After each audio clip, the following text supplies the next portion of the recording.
Throughout history, some rulers are remembered not for their victories or wisdom, but for the chaos, mystery, and controversy that defined their time on the throne. One such figure is Ferdinand VII of Spain, a king whose life was a tangled web of betrayal, power struggles, and political turmoil. His reign is often called one of the darkest and most divisive chapters in Spanish history, a story where loyalty, ambition, and secrecy sealed the fate of an entire nation. Ferdinand VII was born in 1784, a time when Spain was still a formidable European empire, but behind the grandeur of the royal palace, the court was a viper's nest of conspiracies. His father, King Charles IV, was largely controlled by his chief minister Manuel, a man who was as powerful as he was unpopular with the public. Growing up in this tense and suspicious environment, Ferdinand learned a crucial lesson very early on.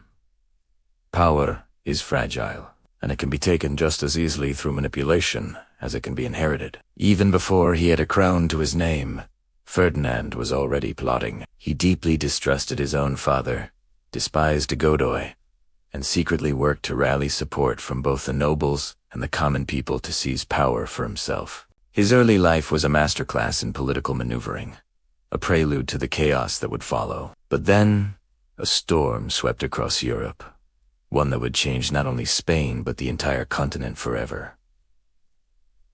That storm was Napoleon Bonaparte. In 1808, Napoleon's armies marched into Spain under the guise of protecting it from its internal struggles. In reality, he wanted to conquer it. Ferdinand, ever the schemer, thought he could outsmart the French emperor. He was wrong. Instead of forming an alliance, he was tricked, captured, and taken to France as a political prisoner. With Ferdinand out of the picture, Napoleon installed his own brother, Joseph Bonaparte. On the Spanish throne, Spain descended into absolute chaos. A brutal war of independence erupted, pitting loyalists, rebels, and French occupiers against one another in a bloody conflict that would last for years. Across the country, the Spanish people fought fiercely in Ferdinand's name. He became a symbol of their national pride and their fight for freedom, the desired one, their captive hero who would one day return and restore Spain's glory. They placed all their hopes in him. When the war finally ended in 1814 and Ferdinand returned to Spain, the nation erupted in celebration. Their hero was back. But the celebrations were short. The man they had fought and died for was not the liberator they had imagined. One of his very first acts upon regaining the throne was to abolish the liberal Constitution of 1812, a groundbreaking document that had been written during his absence. This constitution had promised radical reforms like freedom of speech, equality before the law, and a representative government.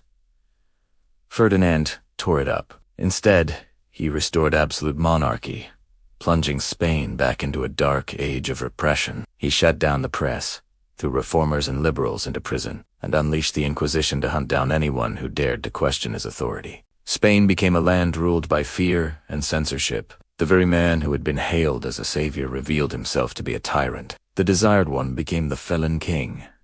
His reign was marked by a chilling pattern of betrayals, broken promises, and endless conspiracies that festered within his own palace. Ferdinand's paranoia grew with each passing year. He saw enemies everywhere, and anyone who challenged his power, from celebrated war generals to his own advisors, was either exiled or executed without trial. The Spanish people, who had sacrificed so much in his name, watched in horror as their hopes turned to bitter disappointment. Faith in their king, and in the monarchy itself, began to crumble. But Ferdinand's story isn't just one of political cruelty. It's a profound tale of consequence. His reactionary and short-sighted decisions didn't just hurt his people, they crippled his nation. While the rest of Europe was embracing the Industrial Revolution and moving toward modernization and reform, Spain was trapped in the past, held captive by Ferdinand's iron-fisted rule. The country fell further and further behind, its economy stagnating and its society fractured.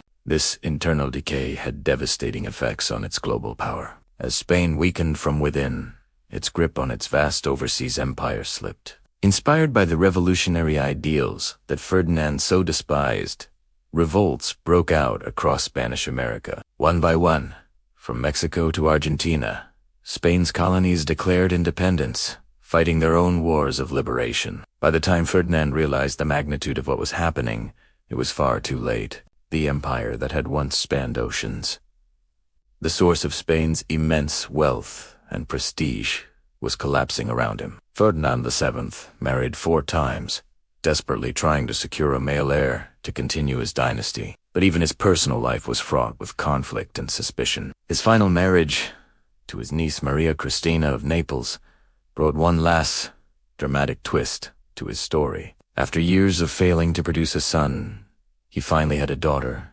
Isabella, to ensure she could inherit the throne. He controversially overturned Spain's succession laws, which traditionally favored male heirs. When Ferdinand died in 1833, his final act threw Spain into yet another spiral of chaos. His young daughter, Isabella II, was declared queen, but many, including Ferdinand's own brother Carlos, refused to accept a female ruler. This ignited the Carlist Wars, a series of brutal civil wars that would tear Spain apart for decades to come, pitting liberals who supported Isabella against conservatives who rallied behind Carlos. The divisions Ferdinand created would haunt Spain for generations. Today, historians still debate the true nature of Ferdinand VII.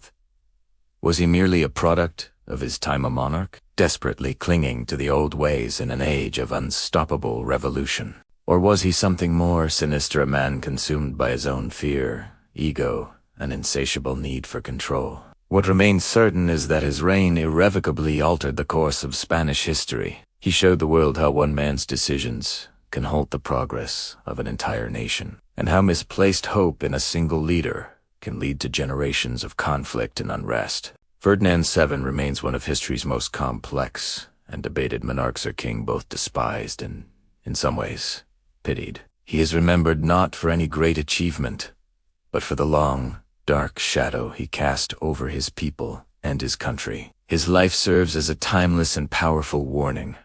Power without wisdom, vision, or compassion will ultimately destroy everything it touches. If you enjoyed this deep dive into one of history's darkest reigns, don't forget to like this video and subscribe for more stories from the shadows of the past. And let me know in the comments which other controversial historical figure should we uncover next. Thanks for watching.